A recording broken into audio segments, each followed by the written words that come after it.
Two stubborn goats. There was a swiftly flowing river, and a narrow lock was the only way to cross it. Two goats came at the same time on either side of the lock, but their pride would not allow the other goat to cross first.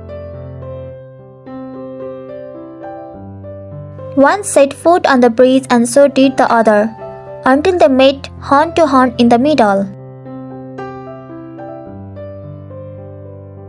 "Let me pass first," said one of the goats.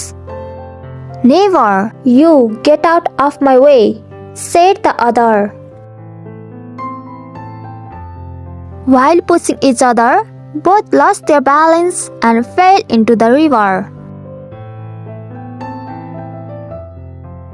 Moral of the story: it is better to err than to come to misfortune through stubbornness.